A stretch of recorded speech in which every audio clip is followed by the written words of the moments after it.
Earlier this week, Joe Biden made his decision to nominate Kamala Harris to be his vice presidential running mate. So, what do I think of the pick? Like and subscribe and hate and comment. First and foremost, I'm going to say this: vice presidential picks are amongst the least important decisions that a candidate will make in his or her ascent to the presidency. Nobody picks the vice president as their reason for picking the president, except in two scenarios. The first is if you are the person in their home state who really wants to elect somebody from the home state, and obviously, being from California, that was an important decision. Okay, maybe not. The other is to justify a narrative. So if you look back at, for Donald Trump, one of the reasons why he chose then Governor Pence was to calm fears that he would be a reactionary leader and that he would have somebody who would be, shall we say, more content with the average voter. The reason why Barack Obama chose Joe Biden is because Joe Biden had foreign policy cred, which was definitely lacking from the no-term senator as opposed to somebody who'd been there for 30 years. Bill Clinton chose Al Gore because they were both boomers. George W. Bush was put on the ticket for Ronald Reagan, and much like this case, Kamala Harris was put on the ticket for Joe Biden because they were rivals, took the biggest punch, and why not put that on your ticket?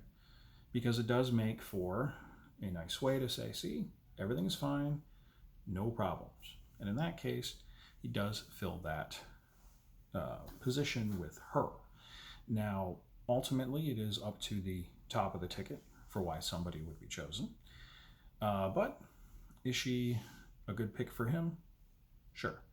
She is not the most liberal senator. Okay, you're going to see reports of she's the most liberal senator, even more than Bernie Sanders. No.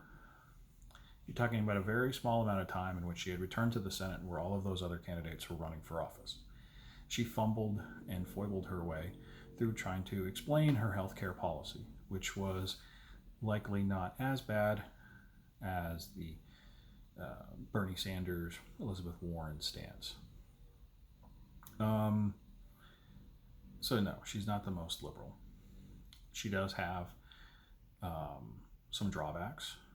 The one that generally would be a positive, but is not right now, is her being the former top of California. An attorney general is probably not the best candidate if you are trying to bridge the gap with minority voters. Donald Trump actually outperformed with African Americans back in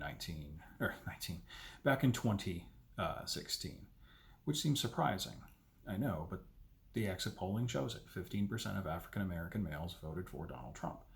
Does her being on the ticket as somebody who prosecuted more African Americans than any other state attorney, and her office doing the least to go against officers who were arrested for crimes when it came to on-the-job performance, is that going to be a drawback? Maybe with African Americans, but again, you pick the top of the ticket. You don't pick the bottom of the ticket. She also has the drawback, because we are in a sexist world, she has the drawback of having no children. Now, why should that matter? Well, it's going to be much more difficult for her to relate for that middle-class woman, middle-class man in their 30s, 40s, and 50s if you don't have any children. It's just is. Now, yes, she is married. She did marry somebody with adult children. So obviously she can probably relate to the issues on divorce and remarriage than most other politicians in her hand, but this may be a drawback with middle-class voters, and especially those, as Donald Trump has quoted as, suburban housewives. It's a very weird term that he would actually say it, but political posters do come up with terms all of the time. NASCAR dads, soccer moms. There is a group that would be called suburban housewives. which are not people who do not work out of the home.